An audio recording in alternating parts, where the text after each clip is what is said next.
Welcome to the Samson Strength Coach Collective. On today's episode, we have Cory Sullivan coming to us from Murray State, where he's the head football strength and conditioning coach. Uh, Electric is how I would define this conversation. We didn't talk about periodization one time, which are the conversations that honestly, as the host, I love. We talked about culture development, and then we dove into the story of his mom. And he calls himself son of the hardest working waitress in the world. And he's got stats to prove it, and he's got things to back it up.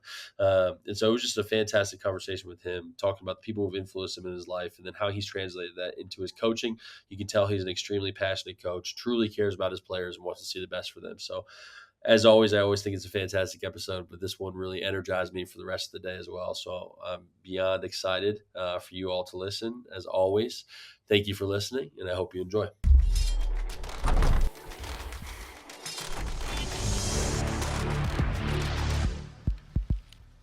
What's going on, Samson Strength Coach Collective listeners? On today's episode, we have Cory Sullivan. Cory currently serves as the Director of Football Strength and Conditioning at Murray State.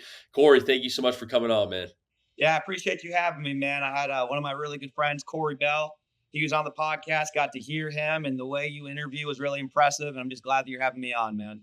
Oh, well, I appreciate that. I always take every compliment I can get, so thank you. Yeah, well, when you look like you do, hell, man, you better take them as you get them, right? Yeah, exactly, right? Ugliest guy in the room. Every single time I step in, I got to take something. Well, that's why I got a beard. I like to hide the negatives and accentuate the positives, right? There you go. That's fantastic. That's quite a gnarly beard for anybody who's listening as well, too. That thing is sweet. I had to shave mine. I took engagement pictures with my fiance, and so I had it a little bit grown out. Not nearly your level, but we were close. Well, I'm the opposite. My fiance would literally leave me if she saw what was underneath. So, Yeah. Well, there we go. yeah, And, it works for us. So that's exactly right. awesome. Well, first of all, let's just dive right into it. Can you just give us a background of your career and then what's led you to Murray State? Yeah, so my career, a little unique. Started at Del Mar High School as the head JV football coach. They kind of asked me if I wanted to be first off, wanted to be the safeties coach over there, then defensive coordinator. Well, when that switch to defensive coordinator on varsity happened, one of the other coaches at the school I was at was doing some illegal activities. So they asked him to leave, and they said, "Hey, would you like to take over the Bad News Bears?" I said, "Absolutely." So that's when I got my coaching itch. Then I went to the University of Oregon as a student assistant over there on the football side. GA over the University of Wyoming, worked with the linebackers. Then I became a quality control coach, working with the outside linebackers. I take that back. I was a GA at University of Wyoming, working with the linebackers. QC coach, working with the outside linebackers at South Alabama. Special teams coordinator, D-line coach over at Clark, Atlanta. Then it doesn't matter if you want to change kids' lives to do the right thing. If you go 2-8, you go 2-8. Doesn't matter if there's COVID in between. You get fired in this profession. So I got fired. I was on unemployment. I'm looking around, and right down the road was Georgia Tech. As a lot of people in this profession, it's inevitable you end up listening to Lou Carella speak just because he's such a prolific speaker, and he's an unbelievable leader of men. And I kept hearing him on my Instagram reels, and I couldn't escape him. It was like a message from God, like, you have to meet this man. I was at Clark, Atlanta. Right down the road is Georgia Tech. So I'm like, hey, I got to see if this is the real deal. So I'm 31 years old. I go meet him, and I was so impressed with our hour and a half conversation. And I'm like, I'm a nobody off the street. Gave me an hour and a half of his time. I said, I gotta learn more about this guy. So I went to his clinic over there. It was him, Nicky Johnson. You had the head guy from the Falcons, head guy from the Cowboys, you had the head guy at Indiana. I mean, you had so much knowledge in that room. And I'm like, there's something to the strength and conditioning thing. I gotta see what's going on. So at 31 years old, became a free intern. I am, and I'm not kidding. I'm living and currently in a 2-year relationship with an unbelievably attractive tattooed redhead who is the Tom Brady of English teachers, who owns her own house. She owns her own car. She doesn't need me. And I have to go to her saying, yeah, remember I was getting income and money and I was helping out? Yeah, bump all that. I want to go be a free intern at 31. So God pushed me to go be an intern with Lou Carella. And I was expecting her to say, go kick rocks. And she said, hey, whatever it takes, I'm with you. I believe in you. And I was an intern for probably 2 months in the summer. I'm stocking shakes at the age of 31 with some 20-year-olds. Shout out Colin Belvin if he's listening. And we were all hanging out. Well, he kept me on for the fall, found me some money. I was the unofficial 5th assistant for football. I was like he made up some title like I was special liaison to the football head football strength coach or something like that. That's And then awesome. on the side, I was the head cheerleading strength coach. So I went from football to cheerleading. So I'm dealing with like the cheerleaders and mascots, and that was my first taste of being a head guy. After that season, we all get let go. Then that's when the head coaching changed. He went to Charlotte, asked me to go be the number one over there, which was unbelievable. So now I'm 32, finally have some money coming in. So my fiance looking pretty smart that she took that gamble because I easily could have been on unemployment again. And after that year, I became a head guy here. Jody Wright, he was at Mississippi State when Bayless was over there, and his number one assistant was Lou. So Jody called Bayless up, said, "Hey, do you want to take this job because you're kind of in limbo right now?" He left his post over at Notre Dame, and he politely declined because of what the income is over here compared to what he was making at Notre Dame. And then he calls Lou. He says, "I need a Bayless guy. I need a psychopath. I need a guy that's going to come in and just build these players and put them through hard, adverse situations." And I could hear Lou grinning from his office, staring at me. "I got a guy for you." And then me and Jody Wright got in contact, and it's kind of been a match made in heaven. I mean, I want to say the first week I was here, he was here in the weight room every day, make sure seeing what we were doing. And we did something what we call the brother left. You get four guys put together. One's an offensive lineman, a linebacker, a punter, and a quarterback. Just four random different body types and positions. You force them to go through hard, adverse situations together. So, like 400 reps of 135-pound bench press. Like the offensive lineman's can eat that up. And the punter Mhm. may look like a fool, but then you start doing 200 push-ups right after that. Well, that punter's going to pick you up, and at the very end of it, you got to link together. You got to do 100 yards worth of lunges together. And then you got to know everybody's name, or you got to do 100 yards back. So they all knew each other's name by the end of it. And it was a really cool deal. So at the end, Jody says, "Hey, I love what you're doing. You're the head coach for the summer. I'm going to go get money for this program. See you." And he left for 7 weeks and left me alone until our midnight lift, which concluded everything, which he made sure he was here for. So it's been a dream situation here at Murray. That's just, I mean, that's exceptional, and that's quite the story. I mean, in the background, and I love the support from your fiance, which is always huge. Those things, mean the world to you, right? And that's the reason why you're with that person for life. But that moment when you knew you got the head job at Murray State, what was that like? Especially with your background, and then to go be an intern again at 31. Like, what was that like when you got that phone call? I mean, it was a wild, it's an understatement just because it's such a now you're 31, so you're older in the profession. I've been doing football now. This will be my 15th, 16th season doing Division One college football. But from a strength conditioning standpoint, it was Georgia Tech, Charlotte, now here. So in less than 3 years, I'm a head guy. Hmm. And I truly do believe that God has ordered your steps, and fools like to think that they can write their own story and take the pen from him. And I tried to take that pen for a long time. Hell, I even tried to produce my own ink sometimes. And God finally beat me over the head and said, "You are going to meet Louis Corella. You are going to become best friends. You are going to die every single morning at 3 a.m. doing the workouts. You're going to fall in love with the process. And then and only then will I give you this unbelievable opportunity with Jody Wright." Like you couldn't ask for a better head man, truly. So I I mean, mean, I that's was elated to say the least. Yeah, absolutely. That must have been like, man, this was all worth it kind of moment, because again, like you said, your path is written for you, and so are you going to be willing to follow that path and trust that it's going to work out in your favor? And obviously, it has. Yeah, You speak about Lou, and I think everybody here and everybody's listening just knows about Lou, right? Because, like you said, he's such a powerful speaker, and everybody is aware of the influence that he has as a coach. And obviously I couldn't tell you one thing about his programming, right? Besides the things that I've heard from Corey and I heard from Pat, who stopped by for one day. yeah.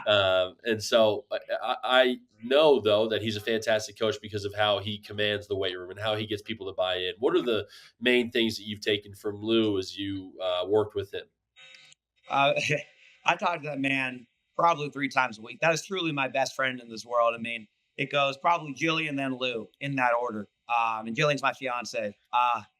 Gosh dang, man, he poured so much into me. It's insane, and he pours so much into his players. Like he the way he programs is truly Rocky Four. Like you see Ivan Drago, and he has all the perfect science, and he has all the perfect medication going into his veins. Then you just have rock he's running in? Can he sprint up the snowy mountain when the distance is unknown with a log over his shoulders?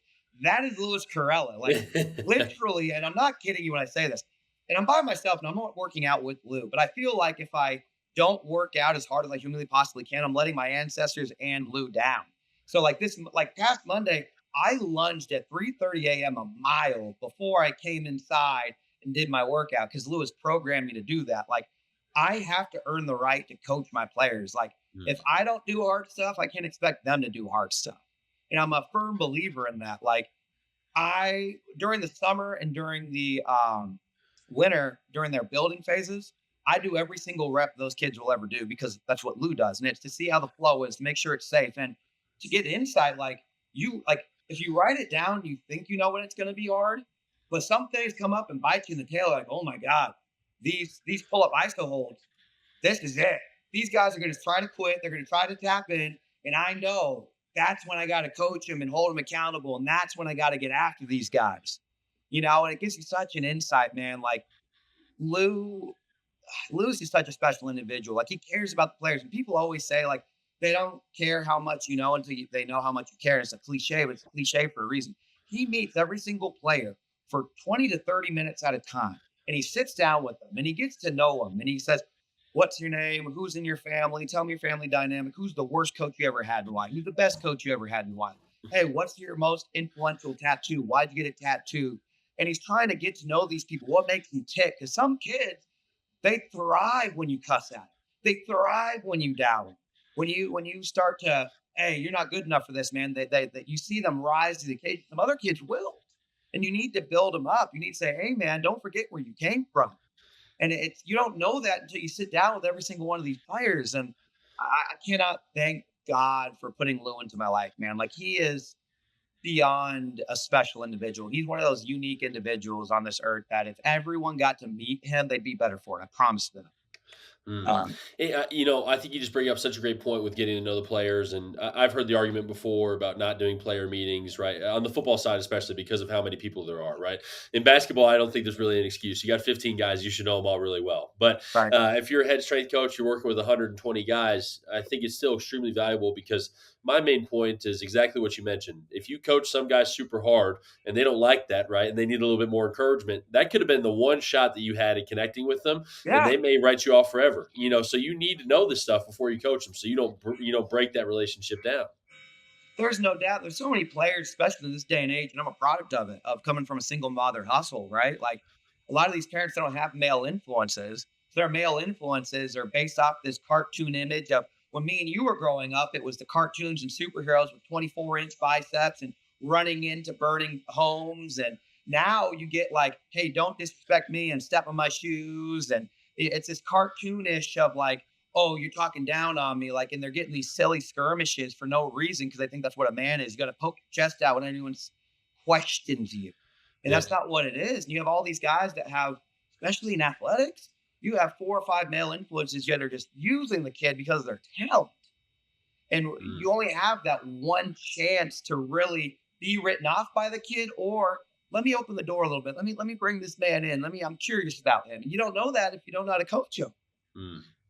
It just takes everything to another level, right? And that's exactly what we're looking for. Is everybody always talks about what's the next best programming thing you can do? Well, it's like what's the next best thing you can do for relationship development so you can get the most out of this player, and what can you get them to be the most excited to come in the weight room? We were even talking about this pre-show just a little bit, right? Yeah, It's really absolutely. about if these people aren't excited to come in, the lifts aren't going to be good. And so, what can you do? Your interviews that you talk about, are there any questions that you ask that are unique, or anything that is like a can't miss question you want to make sure you get done with the athletes? So I always start. I want to see if I can find it. Um, so I always start with, and I may not have it in the stack, but no, this is all the summer workout accountability team stuff. I have a file on here, 27 questions, and I always start with, tell me something unique about yourself. Tell me your family dynamic. If they have tattoos, I try to hit on the tattoos, like what's your most influential tattoo?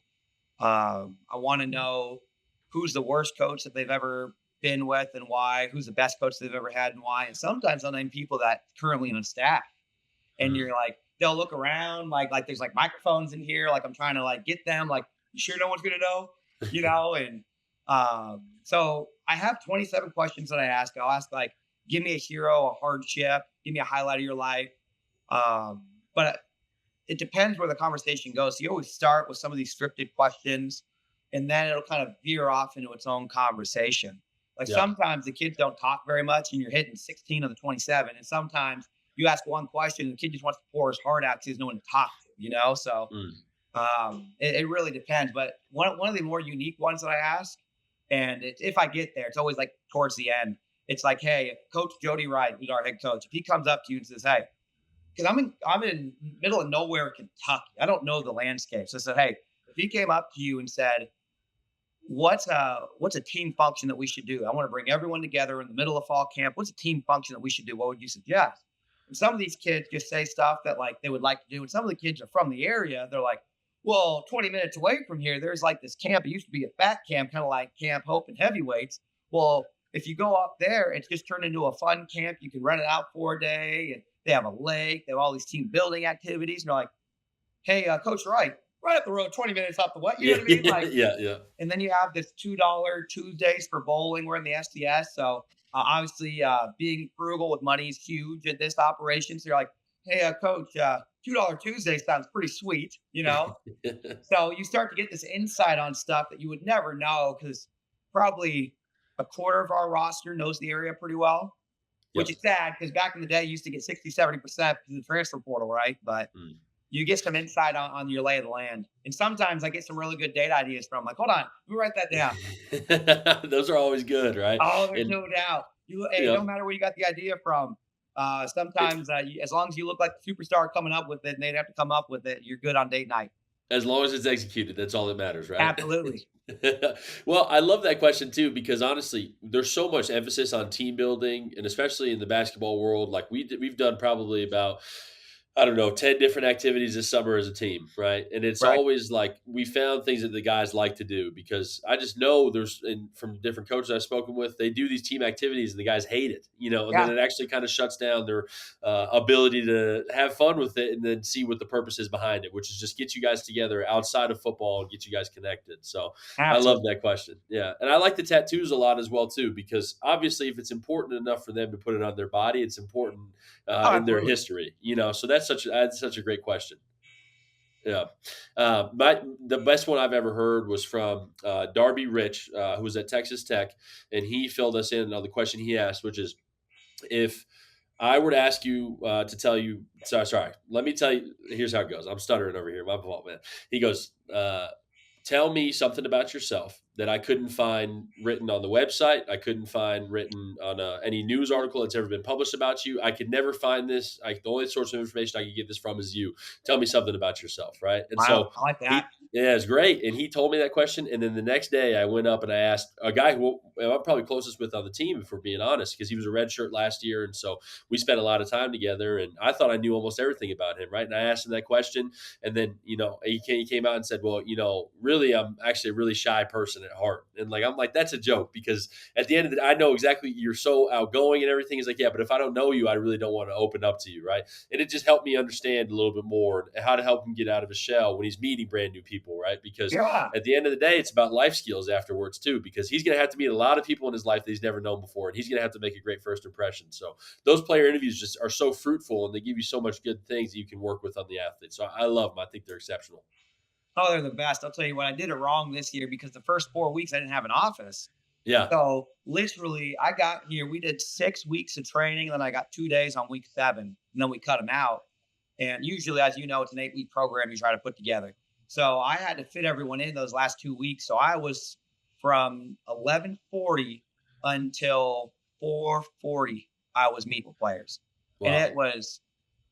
Don't get me wrong, you love to hear people's story, but it was a long, draining day. And as soon as they were done, my fiance wants to call. She wants to talk to me about her day, and I'm like, babe, you just give me 20 minutes. I just want to sit here in the dark and stare at a wall. That's all I want Yep. to do right now. Exactly. Exactly. Like I am social butterfly out at the moment. Yep. So That's I next went through the time I same do it, I process. want to space it out through the next couple weeks. So I got when the winter comes on, I'll be ready to roll.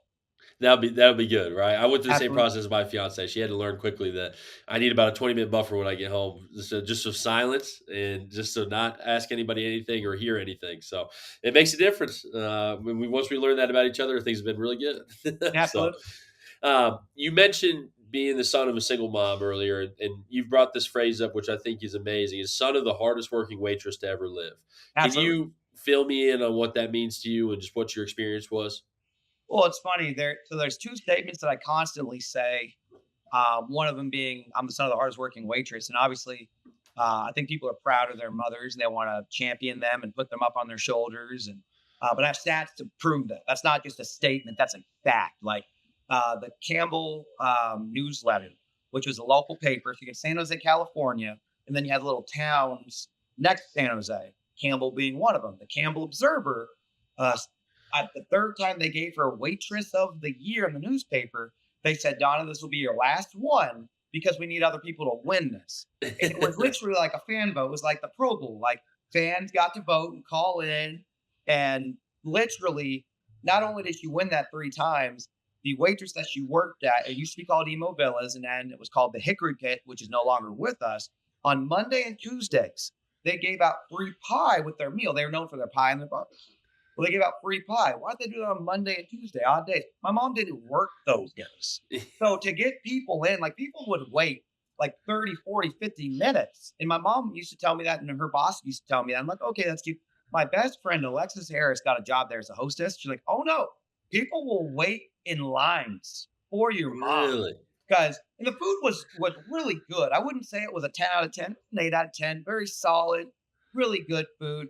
But like you got an experience. Like she was a larger than life personality. She had kids at the age of 16, so she had to figure out like how to make money.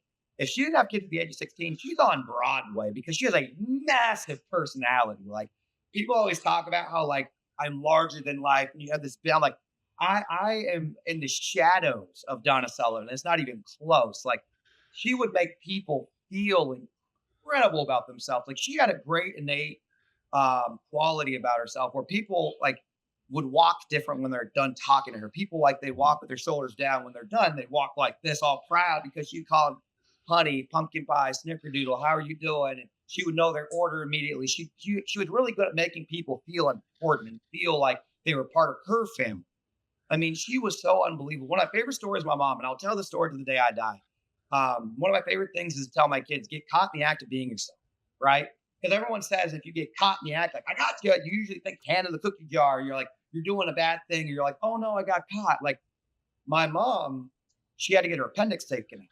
So she worked her shift on Sunday. She felt really bad, goes to the hospital Sunday night. And they said, if you would have been on your feet for a couple more hours, this would have been catastrophic. Mm. Maybe not life or death, but really bad. So they took it out. She, as we know, off Monday, off Tuesday, right? Well, Wednesday comes around and she's got her little nightgown on with her tail end sticking out because she's at the hospital still.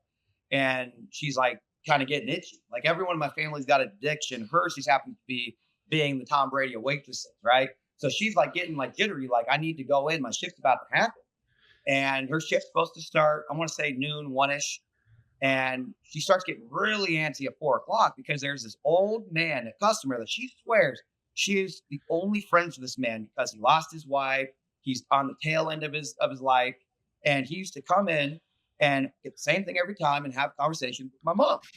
So my mom's like, I gotta be there, I gotta be there, I gotta be there. Well, my mom finds out where her keys are, grabs her keys, tail end hanging out. So she shows up in this little gown and she's getting dressed. Mom, what the hell are you doing? She goes, I got to go to work, so I'll talk to you later. Well, years later, come to find out, I put the pieces together, figured this out, and she wanted to be there for it. Just random man that's not part of our family. She doesn't get paid extra if she shows up. You know, it was important to her. It was something that she said, I need to be there for this guy. And it was just she's truly just an incredible human being that was I mean, she'll be sorely missed. And I truly believe you die twice on this earth. And you die when you physically leave your body, and you die when the last person on this earth stops talking about you. Well, as long as I'm alive, I promise you I'm planting seeds and stories that my players will tell, that their players will tell, that they'll tell their kids. And I want the story of Donna Sullivan to go on for millennia. You know what I mean? Absolutely. Well, I mean, not well, right? It's on not a physical record, but on a virtual record. Her story's now with us on the podcast, so that's just incredible. I mean, and what I love about it too is, right, she wouldn't even tell you like there's somebody I have to be there for at 4 o'clock, right? It's just I just got to go to work, but she knew what her purpose was, and it wasn't a boasting, it wasn't a hey, look at me, I treat everybody special. It's just that this is how I am, this is how I operate, and it's the effect that she has, not the service or what she tries to put out. Right, it's what she just produces and what the effect of what she does. What were the main lessons that you took from her as she helped you grow?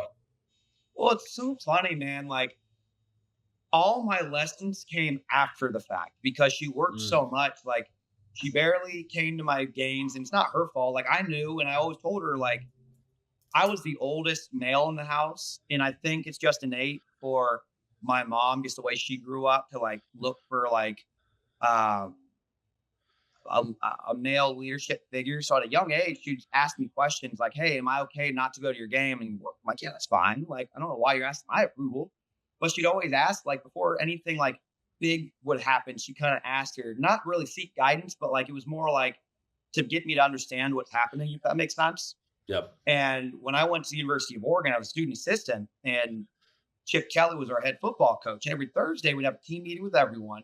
And he was just dropping gems and nuggets of leadership. And everything he would say, I'd be like, my mom did that. Like he said, amateurs advertise.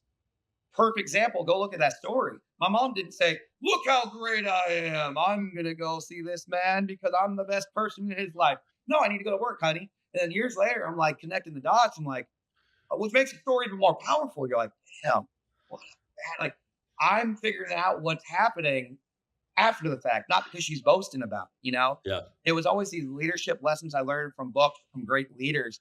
I would always 80% of them will go right back to my mom and how she acted and how she walks through life and her energy and passion, right? Like Jim Harbaugh talks about one of my favorite things is Corky. He's a quirky dude, right? But he talked about how one of his favorite characters in media is SpongeBob SquarePants because of how he goes to work. He's excited to go to work, and he's just a fry cook, but it's the most exciting job in the world, and he takes it as such, right?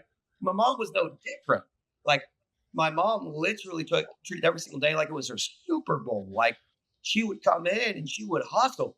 Like and that's back in the day when you leave cash tips. And my mom, like, we never went without. Like when people were getting N64s, I had someone Super Nintendo because my mom was smart enough to say, "Oh, well, what are you doing with that old gaming system you had? What are you doing with that? Can we?" And we didn't pay for it.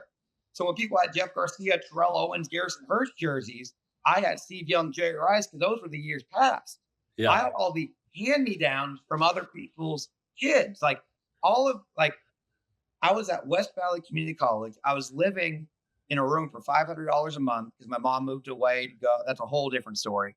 And I told her I didn't have any furniture. I just had a mattress on the ground. She said, "Oh, don't worry." In 3 days, one of her former customers calls me, says, "Hey, we're outside. Your mom said you needed some stuff. We have it." I got a dresser. I got a desk.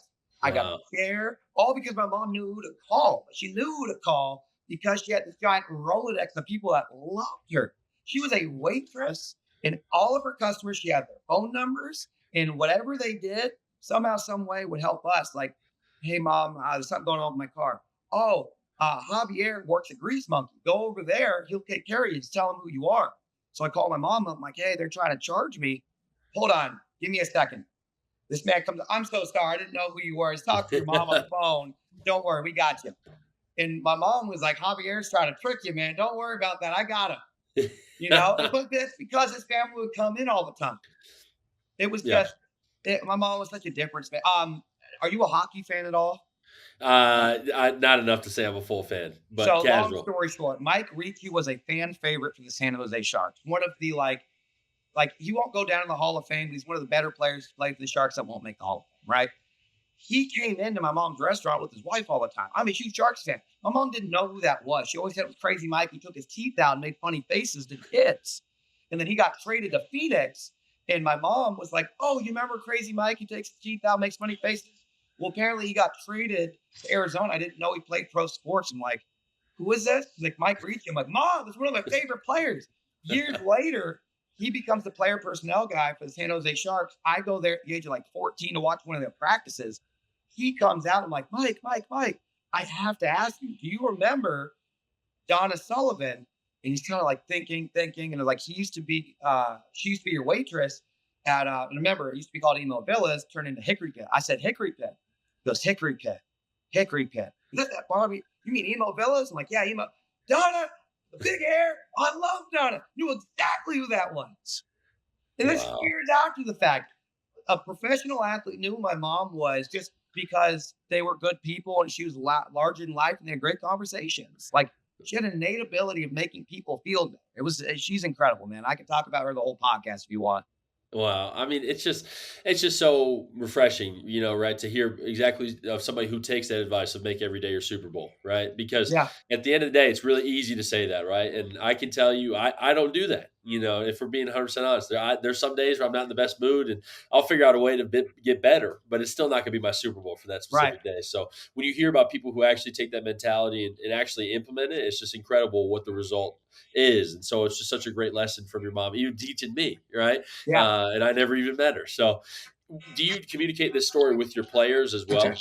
I do, absolutely. Yeah, yeah. Obviously, as a strength coach, you get a unique opportunity to talk to everyone at one point in the day. And I absolutely share her story because I think it's something everyone can learn from and get better from.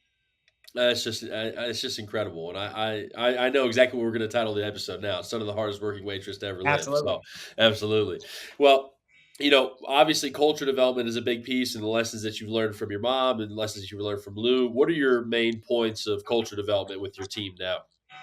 Well, the biggest thing, like when you think about culture, especially in today's day and age of college football, transfer is a thing. Mm, And you have to remember that. Like I may only have this kid for 6 months. That's it. And so going back to my mom, um, we have 5 siblings in my family that are all drastically different. And my mom kind of kept us all together.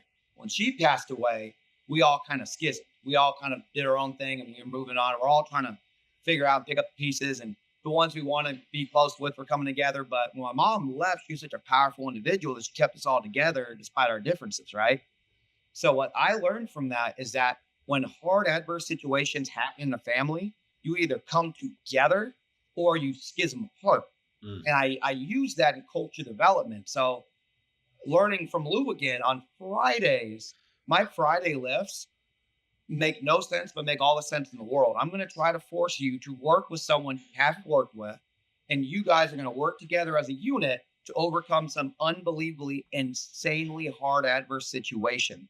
And you guys are either going to schism or come together. And if you fail in July, I can use you as a lesson now so it doesn't happen in August and October when it really matters, Yep. you know? And I want to put you in adverse, hard situations where you fail or come together. And I love it when you have the starting defensive lineman knows the backup punter be their starting holders and their best friend's cousin.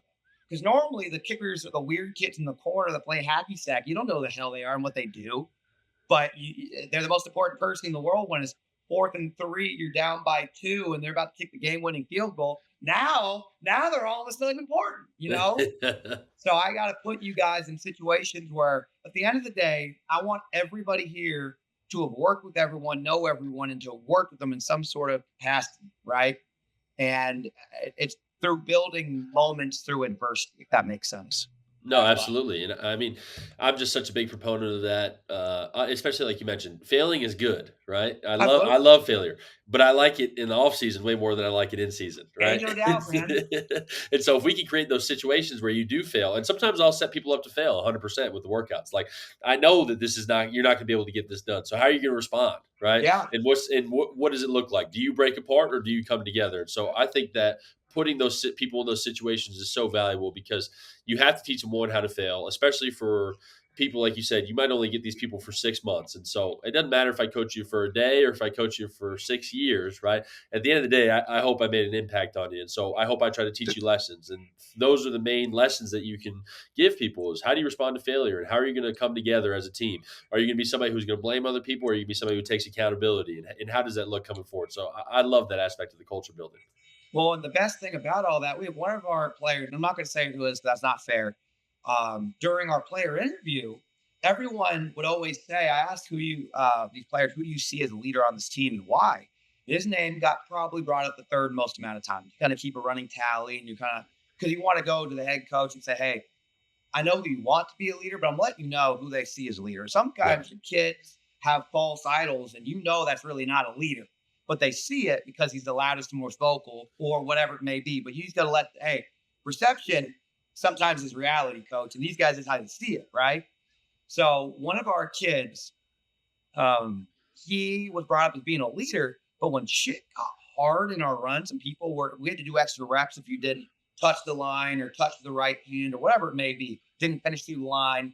And he would be a palms up guy, like, yeah, terrible body language, calling people out, talking under his breath. And I'm like, other guys aren't seeing this, but I'm seeing this. And that's just the crack of the foundation. We gotta patch that. So during our interview, I said, look, man, I'm not doing this to be an a-hole, but like people look to you for leadership. And there's this one kid that literally follows him around. I call him his little brother. He's a freshman that follows him around, looks up to him like, well, if you start being, and you don't get your way, what do you think he's going to do? I need you when stuff hits, stop, analyze the situation, take a breather, then react, and then say something or then do something.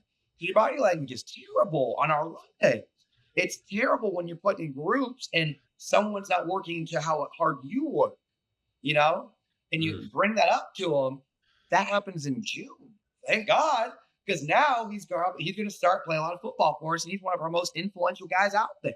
Yeah. And he's doing this in such a positive, awesome way, taking people with him and not discouraging and pushing people away, you know. And it's awesome when you can see that and you can talk to those kids. And I know he's a kid, and I don't want to, without saying anything about him, he likes to be flashy and seen, and his hairstyle and everything about him is like, look at me. And I'm like, well, if you have all eyes on you and you're doing that, you're going to get exposed. Yeah. And he's kind of, but I'm able to say that one on one. I can't say that in front of a group, or he's going to wilt, you know? Yeah. So it's No, just things like that are just, it's impeccable as a coach, man. well, I think it's just you bring up such a good point. It's the coaches love to pick the leaders, right? And they love to pick the people who is like, man, that's our guy, and that's who we want doing it, right? But at the end of the day, the team is the one who really picks the leaders because that's Sure. who they're going to listen to. You know, we can try to prop up these people as much as possible and say this is who you should be listening to. But at the end of the day, if they don't want to listen to that person, it's going to be on the one that they actually want to, and so they're going to mimic that language. And I think that creates an even larger divide. So I love There's trying no to doubt. find out, yeah. And so at the end of the day, if you can help then see, okay, who was the one you're actually listening to, and then help that person understand how to be a leader, then that's what's going to help eliminate the cracks in the foundation, like you talked about. And those cracks, man, I just the more and more I go through basketball, the more and more I see things, I can just tell you those are the ones that really truly matter. Because if you don't catch stuff early, it just comes back to bite you so much worse in season when you're playing games and when you're trying to win games. It just makes the world of difference to catch those cracks before they can become legitimate problems. So I love that aspect, and I love being able to help hone these leaders because at the end of the day, too, they're probably going to be leaders afterwards as well because they are Yeah. a dominating personality because they are somebody who like to have all eyes on them. So what are you going to do? How are you going to be a father? How are you going to represent your family when you go across life? How are you going to be able to provide for your family because you do have to be a leader? One of my favorite stories, and again, you're going to hear me bring up multiple people, very similar people that have molded who I am and what I do. But uh, Lou, he got let go from a job, and just like strength conditioning, just like being in Division I college football, we all know like you're gonna get fired at some point. We've all Yeah. been there, and if you have not been there, you're not good at your job. It just is what it is. Like you haven't been in it long enough, you're not good enough, or you've been fired. Well, he gets let go, and he's about to run out of insurance, and his wife's about to have a child. Mm. So he has to look his wife in the eyes and say everything's going to be okay when he's like, I truly don't know yet. But you, as a leader, you got to calm down, get everyone to be relaxed, and you got to assess the situation. You got to move forward and do what's best for your family, right? So I tell these kids, like, one day you're going to have this little one that looks up to you when you lose your job or something bad happens. They're going to look to you for leadership, for answers, and you need to be the calm in the storm and be there for them, you know? And I think that's such an important lesson, man.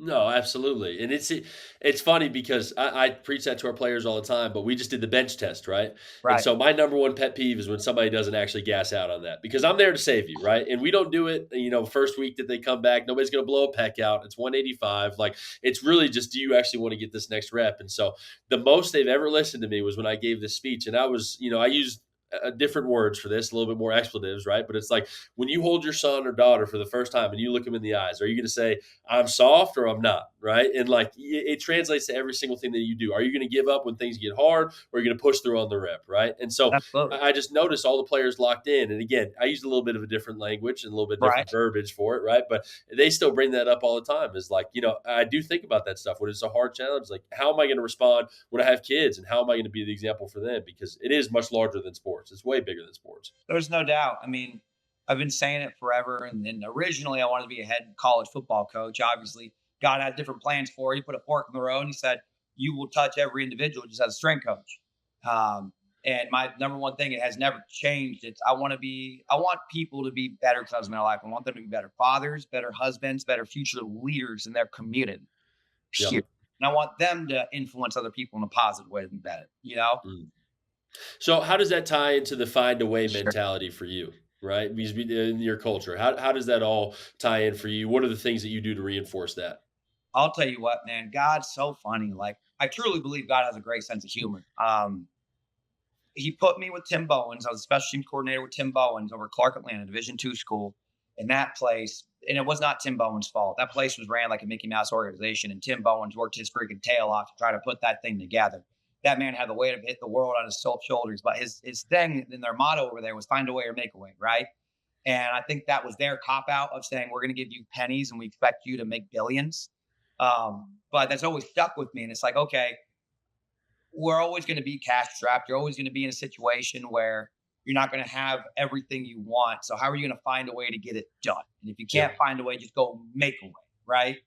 And the way that I love how Lou trained is you have all these people that they're a lot of people in this profession. They love the science. They lean way too much on the science, and they let these little Tendo units tell them how fast everything is. They push their glasses up and write down the numbers, and it's like, all right, bud, go be a head strength coach when you can't afford that stuff. Now, what are you gonna do? You know what I mean? Mm. Like, go get me a dumbbell, and in a ever so positive way, I will take souls and I will rebuild this man from the ground up with a 20-pound dumbbell. I promise you that. We will find a way to get you girthy, get you massive, and to make you a freaking man, make you harder to break through the process.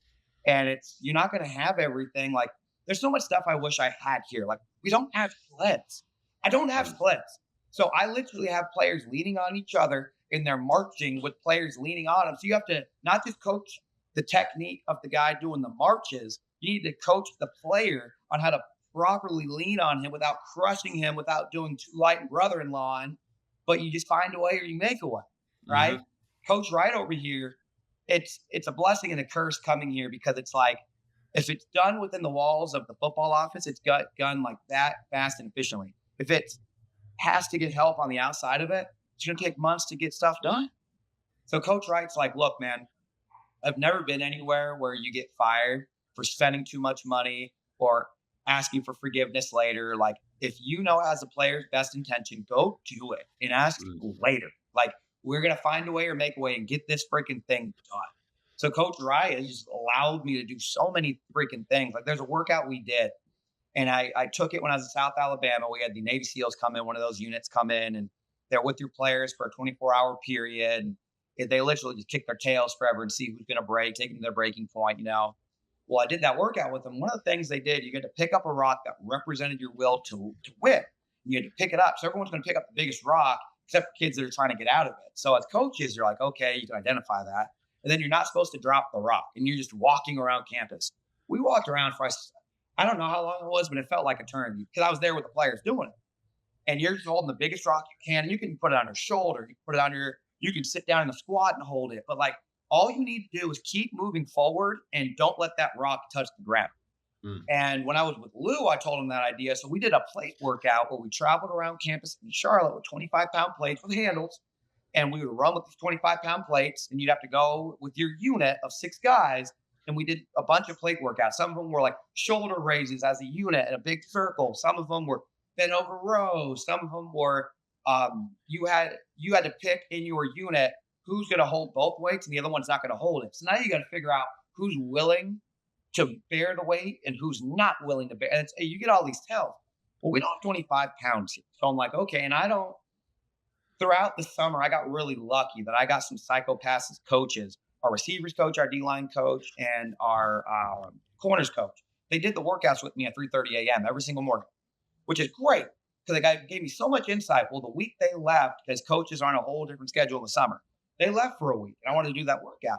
So I'm literally running around with a 45-pound plate because that's all we had here. We had 56 45-pound plates to handle. So I'm running around with this 45-pound plate, trying to figure out what can I do, what can I do. But like the only thing I cannot do is put it down while I'm thinking.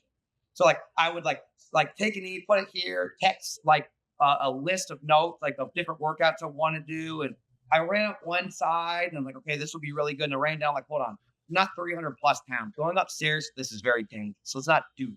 Okay, Yeah. let me run out here. So, I mean, that was just an hour and a half of me trying to figure out what I wanted to do that morning with the kids. You know what I mean?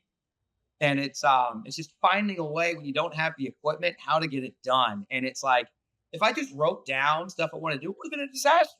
But I had to Yep. physically go out, go do it with the equipment or lack thereof that I have, and just make a way to get it done and get the same point across of, hey, this plate represents your will to win, and don't put it down. If you put that down, we had summer workout accountability teams, we call it SWAT teams.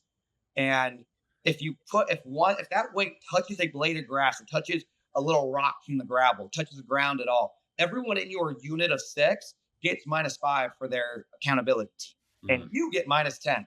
And then at the very end, if anyone touched the plate, they would come in the middle as we come in, and we'd all do up downs, as many up downs as we did for every person that was in the circle. Thank God no one did it, but still, you know what I mean? I mean, that was the Yeah. original idea, and we were able to do it with 45 pounds, not 25 pounds. You had to adapt, adjust, overcome, and find a way. I You know? love it. You're nuts, and I love it, man. It's fantastic because again, it's teaching these players the lessons of like it doesn't matter what your resources are, it doesn't matter what your situation is. It's all about finding a way, and it's about getting the mission done, and not only finishing it, but also making sure that you're successful with it. So I think it's fantastic, and it goes right in hand with those life lessons that you're trying to teach them. Like you said, you want everybody to be a better person after they work with you, and that's exactly how you do it. Yeah, absolutely. Oh my goodness, man. I love it. And again, the number one piece too that I like and what I try to preach a lot is actually doing things yourself, right? Yeah, And actually experiencing these things yourself because you have no clue until you actually go and do it, what is going to be best for your players and what might affect them and what might hurt them or what might be dangerous or what might be really good. And you didn't even think about it before, right? And so I love practicing what you preach and I love find a way mentality. So it's been exceptional to learn about it. absolutely. No, it's been incredible, man. And again, that comes from Lou. Like, I won't ever forget. It's one of my favorite pictures. I'm gonna get it framed. Me and Lou did this workout where it was supposed to be 4 people. So we said, us two will do the reps of 4 people, and we're just going to go ahead and do everything. And one of the things at the very end, it was supposed to be, I can't say what it was supposed to be called because that's politically incorrect anymore. What I call it now is pyramid crawls. And you can think of what it's called, but you make a triangle. Your hands are on the ground, your feet are on the ground, your hips are in the air, and you're hip to hip to hip, and you crawl underneath your partners, and then you get out from the tunnel and you put your hip, and then the next guy goes. You keep going until you reach your desired yardage, which is 50 yards. So me and Lou, I was 32 at the time, he was 38. 2 grown men are just crawling underneath each other, underneath the moon and the stars and birds chirping, and we're like, we look, and we're just covered in sweat. This is the end of the workout, but we have to do it. We said we're going to do every single rep. So me and him are literally making these little teepees or pyramids or whatever you want to call it. We're crawling underneath each other. Just one man crawling under another man. Just dudes being dudes. Just it looks so stupid. And one of the interns was coming in to go set up the lift, and he saw us and took a picture of it. So literally, he's just, and we're just getting to 50 yards. It was so dumb. It is the dumbest I've ever felt in my life. But at the end of it, you just laugh about it. It's a memory I'll never forget. And it's like, yep, that's what we do. We test out every single workout. And that one happened to be a little too long. Took me and Lou over 3 hours to do.